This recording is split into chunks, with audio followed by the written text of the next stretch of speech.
여러분들 안녕하십니까?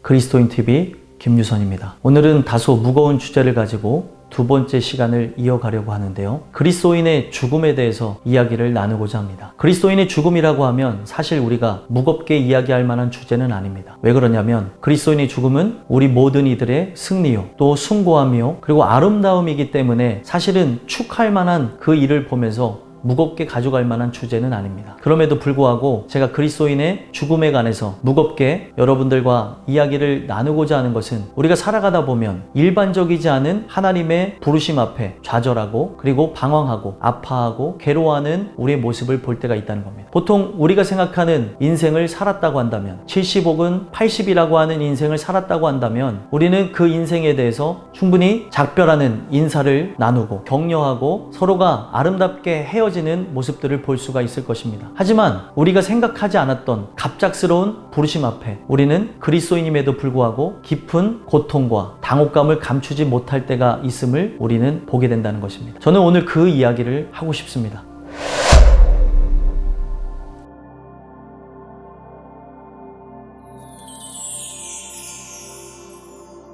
어느 날 어떤 분이 저에게 찾아와서 이런 질문을 했습니다. 성경을 보다 보니까 선왕 중에 선왕인 요시야 왕이 누구보다도 하나님의 은혜 속에 산 사람인데 성전 수리와 종교개혁과 또 유월절을 회복시키며 다시 그들이 하나님 앞에 나갈 수 있는 그런 길을 연 그 사람을 보면서 어떻게 하나님께서는 그 젊은 나이에 그를 부르셨을까 의문이 간다는 그 얘기를 들었던 것입니다. 저는 그 이야기를 들으면서 성경 전체를 살펴봤고 그에게 이런 답변을 해줬습니다. 하나님께서 요시야 왕을 왜 부르셨냐면 이사야서 57장 1절에 보게 되어지면 의인의 죽음에 대해서 진실한 이들의 데려감을 당하는 그 사건에 대해서 이야기합니다. 의인의 죽음 앞에 많은 사람들이 죄악으로 물들여졌기 때문에 마음에 두는 이도 없고 그리고 진실한 이들 그 진실하다고 하는 그 표현은 헤세드라고 하는 단어에서 온 것인데 하나님의 긍휼의 풍성함을 입은 이들이 하나님께서 갑작스럽게 데려가셨는데도 많은 사람들에게 충격이거나 깨닫는 그런 내용들이 없다는 그런 표현을 합니다. 우리가 그것을 보면서 어떤 큰 문제를 발견할 수는 없습니다. 하지만 그 뒷부분에 보게 되어지면 이제는 없는 성경의 단어를 볼 수 있는데 화액이라는 단어가 나옵니다. 이 화액이라고 하는 단어는 개역 한글에서 있었던 단어인데 의인의 죽음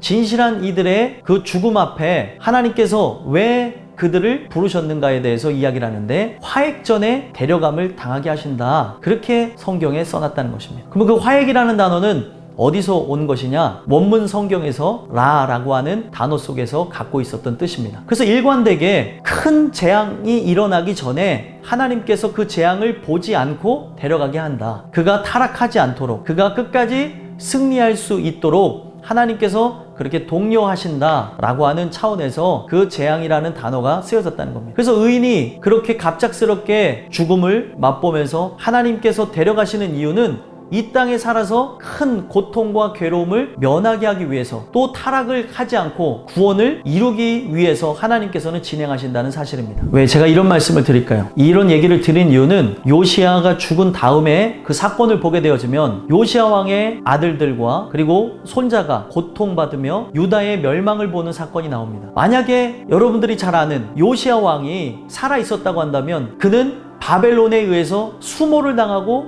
고통을 당하는 왕이 되어졌을 것입니다. 하지만 하나님께서는 그가 누구보다도 신실하게 살았고 하나님의 은혜로 사는 그 모습을 보면서 그러한 고통을 당하기 전에 그리고 아픔을 당하기 전에 그런 괴로움을 맛보기 전에 하나님께서는 저 영원한 천국으로 그를 안식하게 하셨다는 사실입니다. 우리는 의인의 그 부르심 앞에 하나님의 그 섭리 앞에 우리는 인정해야 되는 모습을 볼 수 있고요. 만약에 그가 살아있었다고 한다면 그런 많은 수모를 당하게 되어졌기 때문에 하나님께서는 화액전에 재앙전에 그런 수모를 당하기 전에 사랑하는 요시야를 저 영원한 천국으로 부르셨다는 것입니다. 그래서 오늘 우리는 그리스도인의 죽음 앞에 그리스도인의 갑작스러운 부르심 앞에 어떤 접근을 해야 되는 것이냐면 세상 사람들과 같이 죽음의 시기에 관심을 갖는 것이 아니라 죽음의 형태가 내가 생각했을 때 좋다 나쁘다를 논할 것이 아니라 예수님께서 가지셨던 그 생각 그대로 누가복음 13장 1절에서부터 5절까지 내용을 보게 되어지면 실로암 망대에서 18사람이 무너져 죽은 이야기가 나옵니다. 그랬을 때 예수님께서 그 사람들을 보면서 이런저런 얘기를 하는 그들 앞에 어떤 얘기를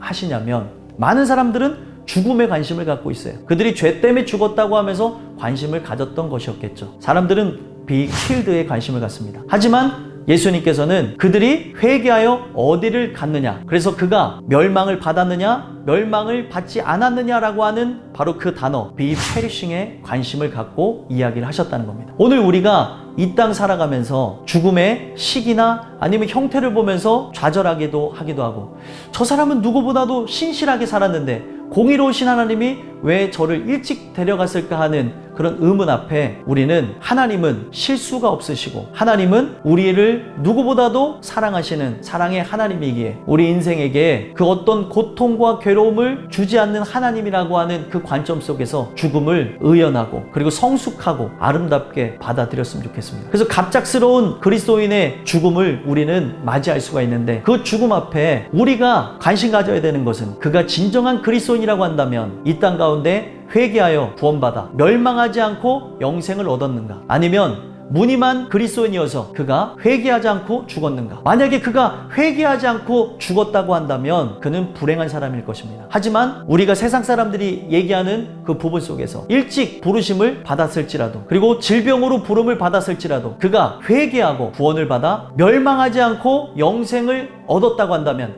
예수님이 관심 가지시는 그 부분대로 그는 저 영원한 천국에 들어갔기 때문에 우리는 그 죽음 앞에 함께 축하해주고 슬프지만 감사하며 영광을 돌려야 된다는 사실입니다. 오늘날 우리가 살아가며 이해되지 않는 죽음들을 많이 맞아 할 때가 있습니다. 그리스도인의 죽음을 볼 때 여러분들과 제가 그 요시아가 그 당면했던 그 사건, 진짜 하나님의 그 은혜로 충만했던 사람이기에 그가 전쟁에 나가서 싸우다가 전사하는 그 과정에 그 이르는 그 순간까지 우리는 그 요시아의 죽음을 바라다 보며 하나님께서 그를 데려가신 것은 가장 영광스러운 죽음, 누구보다 아수르로 고통받았던 남유다였기에 그것을 막기 위해서 여러분들이 잘 아는 요시아는 출정했다가 죽음을 당하게 됐다는 것입니다. 그래서 그 죽음을 보게 되면 아주 숭고한 죽음이죠. 이스라엘 백성들을 보호하기 위해서 죽은 죽음이요, 그리고 누구보다 많은 사람들의 앞에 존경받은 자로서 그의 죽음 앞에 큰 슬픔이 있었지만 많은 사람들이 찬양했다는 사실입니다. 오늘 우리가 요시아의 죽음을 바라다 보면서 그리스도인의 갑작스러운 죽음, 우리가 그것을 돌아다 보며 같이 좌절하고 아파하며 괴로워할 것이 아니라 그가 be perishing, 예수님께서 관심 가셨던 그 멸망에 관한 문제를 해결받고 천국 갔다고 한다면 여러분들의 삶 속에 그런 무게감을 덜어내시고, 나 또한 언제 부르실지 모르기 때문에 여러분들 회개하여서 멸망하지 않고 영생을 얻는 그런 축복의 역사가 여러분들에게 있게 되기를 간절히 소망합니다. 감사합니다.